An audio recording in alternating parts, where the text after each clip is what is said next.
Hello बच्चों, एक commerce में आपका स्वागत है। हम लोग पढ़ा रहे हैं बैंक रिकॉन्सिलिएशन स्टेटमेंट। ठीक है, अभी तक जो भी क्लास में बताए थे वो कैश बुक का बैलेंस लेकर बताए थे। आज बताएंगे balance as per passbook. Balance as per passbook, passbook को लेकर BRS बनाना। अभी हम लोग जो पढ़ा रहे हैं वो सिंपल केस है। सिंपल का मतलब क्या हुआ कि अगर व्यापारी का बैंक में रुपया जमा है तो उसको बोलते हैं सिंपल केस, सिंपल सिचुएशन या साधारण अवस्था। लेकिन क्वेश्चन में लिखा हुआ नहीं रहेगा कि सिंपल केस में बनाइए, लिखा हुआ नहीं रहेगा। पहचानने का तरीका पहला क्लास में बता चुके, आपको थ्योरी कंप्लीट दिए थे। सिंपल पहचानिएगा, अगर कैश बुक का डेबिट बैलेंस होगा तो सिंपल है और पासबुक का क्रेडिट बैलेंस होगा तो सिंपल है। तो अभी हम सिंपल ही चल रहे हैं। तो आज पासबुक का क्रेडिट बैलेंस लेकर बना रहे हैं, देखिएगा। अगर ठीक लगता है तो लाइक से सब्सक्राइब कर दीजिएगा। BRS बनाते समय ध्यान देने योग्य ये 4 बातें हैं। 4 पॉइंट को ध्यान में रखिएगा तो हो सकता है कि आपको कोई मिस्टेक नहीं हो। नंबर 1, अगर क्वेश्चन में लिखा रहेगा चेक पेड या चेक डिपॉजिटेड तो कैश बुक को बढ़ा हुआ मानेंगे। चेक इशूड या चेक ड्रॉन लिखा रहेगा तो कैश बुक घटा हुआ मानेंगे। अगर बैंक इंटरेस्ट अलाउड कर रहा है, बैंक डिविडेंड कलेक्ट करता है, बैंक बिल का कलेक्ट करता है या कहीं से भी अमाउंट कलेक्ट करके व्यापारी के अकाउंट में जमा कर देता है, क्रेडिट कर देता है तो पासबुक को बढ़ा हुआ मानेंगे। ठीक है, और बैंक कोई भी चार्ज करेगा, कोई भी चार्ज, तो पासबुक को घटा हुआ मानेंगे, जैसे bank expenses, bank charges, bank commission. ठीक है, insurance premium paid by the bank. तो इसको ध्यान में रखिए और बनाइए। तो चलिए आज क्वेश्चन हम बनाते हैं, इसको ध्यान से देखिएगा। ठीक है, एकदम समझ में आ जाएगा।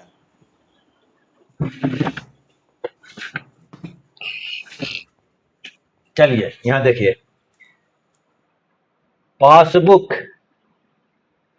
Passbook of Shyam stored a credit balance 20,000। Passbook का क्रेडिट बैलेंस कितना है? 20,000। पासबुक का क्रेडिट बैलेंस है, मतलब सिंपल है, पहचान लिए। पासबुक का बैलेंस दिया हुआ है।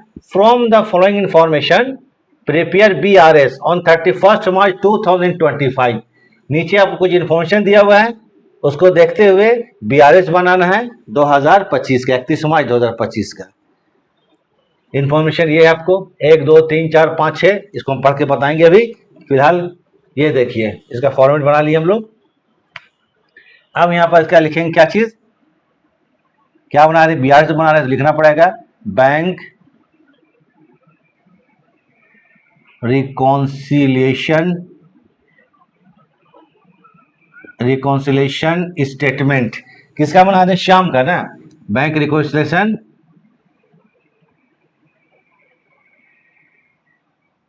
ठीक है, क्या है? बैंक रिकॉन्सिलिएशन, हाँ, बैंक रिकॉन्सिलिएशन स्टेटमेंट ऑफ, चलिए नाम क्या है? श्याम है। श्याम एज एट या एज ऑन, कुछ भी लिख लीजिए। एज एट 31 मार्च है, 31 MARCH मार्च 2025 25। यहां पर लिख लीजिए ऐड, इसका फॉर्मेट तो ऐड होगा। फिर एक अंदाज से लिख लेंगे यहां पर ऐड और लेस,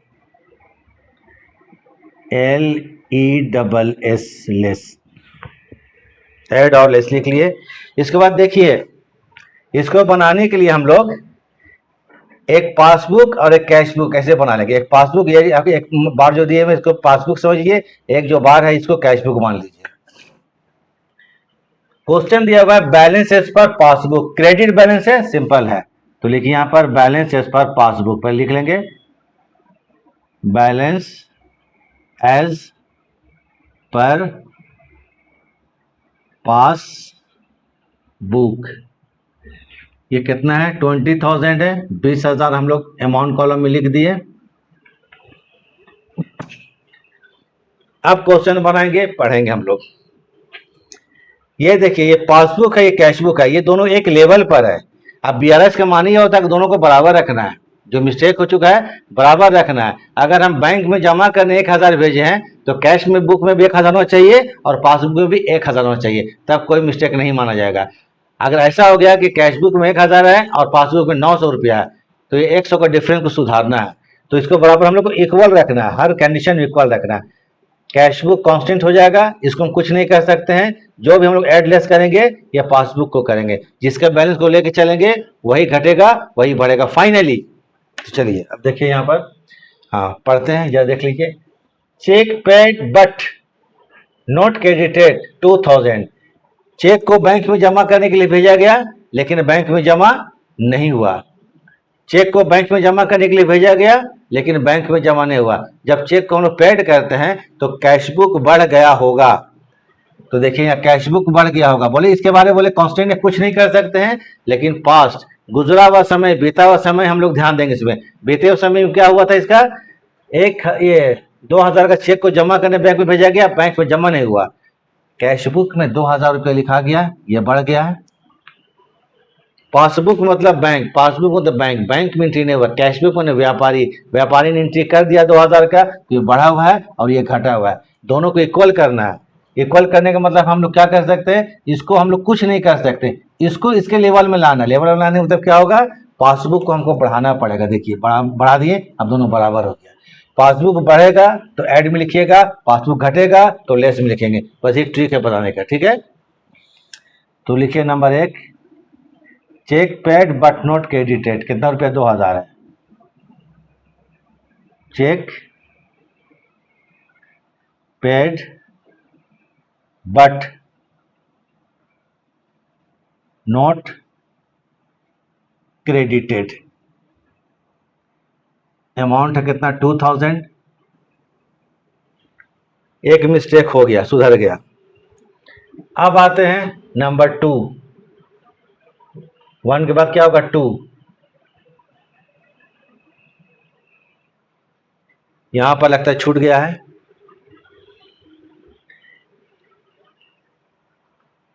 तो वहां पर एक्चुअली में क्या हुआ, छूट गया है, तो इसको हम लोग कर देते हैं। ये चेक एक्चुअली में, ठीक, छूट गया। चेक इशूड, क्या चीज है, check issued but not presented for payment, 3000 रुपया। चेक को इशू किया गया लेकिन भुगतान के लिए प्रस्तुत बैंक में नहीं किया गया, 3000 रुपया का। चेक जब इशू करते हैं, अब फिर इस दोनों को बराबर कर लीजिए, दोनों लेवल में है। चेक जब इशू किया जाता है तो कैश बुक घट जाता है, ये हम लोग पास्ट देख रहे हैं, कैश बुक घट गया होगा, होगा बोल रहे हैं। पासबुक भी एंट्री नहीं हुआ, इसका पासबुक में कोई एंट्री नहीं हुआ है। दोनों का डिफरेंस क्या देख रहे हैं, पासबुक बढ़ा हुआ है और कैश बुक घटा हुआ है। फाइनली इसको इसके लेवल में लाना होगा। हम कैश बुक को कुछ नहीं कर सकते हैं क्योंकि ये कांस्टेंट है, तो इसको इसके लेवल में लाने के लिए क्या करना पड़ेगा, देखिए तो ये लेवल में आ गया, माने यहां से यहां लाए तो घट गया, तो इसको लेस में लिख देंगे, बस इसी तरह से 42 बनेगा। तो यहां लिखिए चेक इशूड,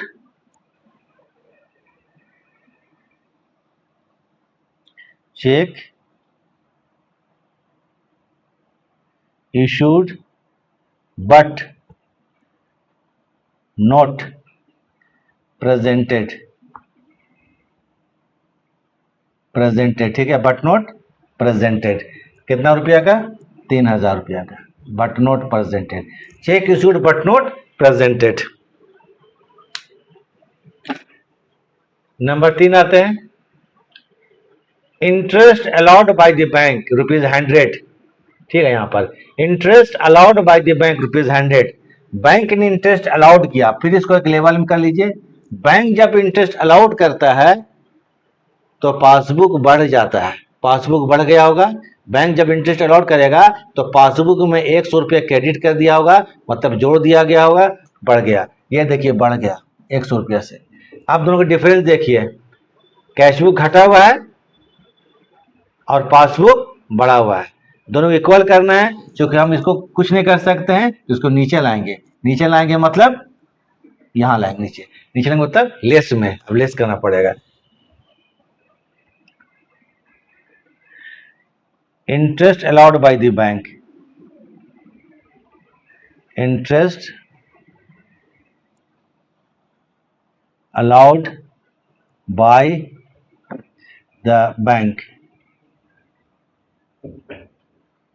कितना रुपया, 100 है, अच्छा ठीक है 100 है, चलिए allowed by the bank, BANK, थोड़ा साफ नहीं था, चलिए बैंक। 3 के बाद फिर 4 में आइए, insurance premium paid by the bank 200, insurance premium paid by the bank 200।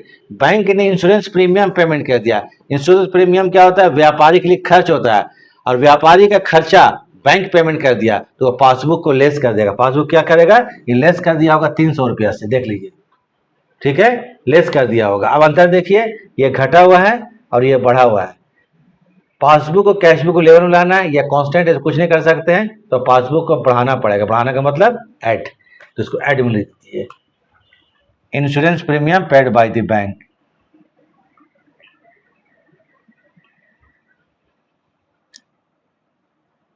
Insurance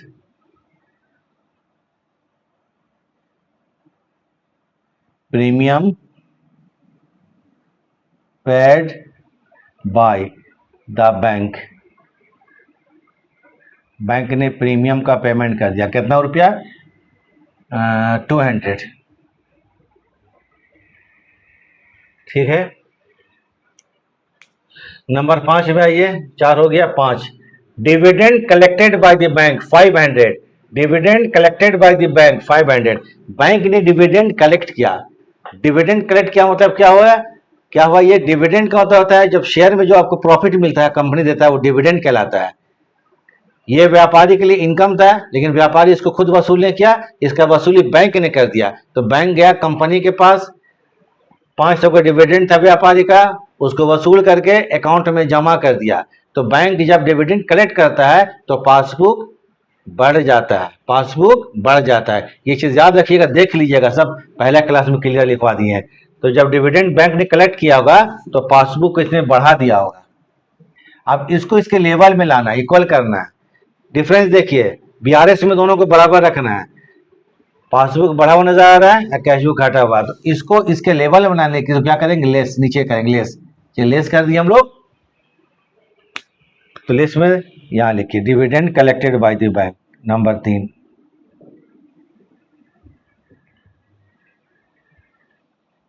dividend collected by the, चलिए लिखा ही जाएगा बैंक, BANK, बैंक। कितना रुपया? 500 रुपया।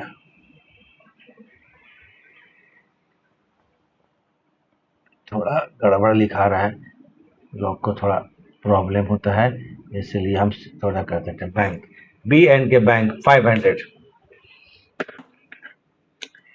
फिर आइए last, directly deposited bye a customer into bank. कोई कस्टमर जाके बैंक में डायरेक्ट कितना जमा कर दिया? 4000 रुपया बैंक में जमा कर दिया। 4000 बैंक में जमा कर दिया तो पासबुक 4000 बढ़ गया होगा, याद ही घटा हुआ। इसको इसके लेवल में लाना है, इसको घटाना पड़ेगा, लेस। तो यहां लिखिए directly deposited bye a customer, directly deposited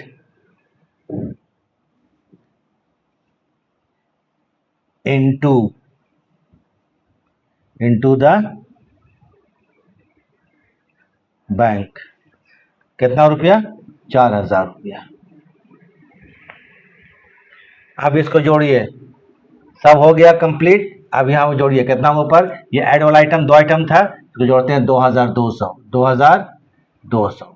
20 में अगर 2200 जोड़ेंगे, 20 में जोड़िए इसको, क्योंकि ये ऐड है, ऐड को ऐड करते हैं तो कितना होगा? 22200 रुपया, ठीक है। यहाँ 2200 रुपया था, 22200 रुपया। इधर जोड़ते हैं, कितना हो गया? 4 3 7, 7600 रुपया, 7600 रुपया। अब घटाने के बाद जो भी आएगा ये हमारा आंसर हो गया, कर लीजिएगा। चलिए घटा देते हैं हम, ठीक है।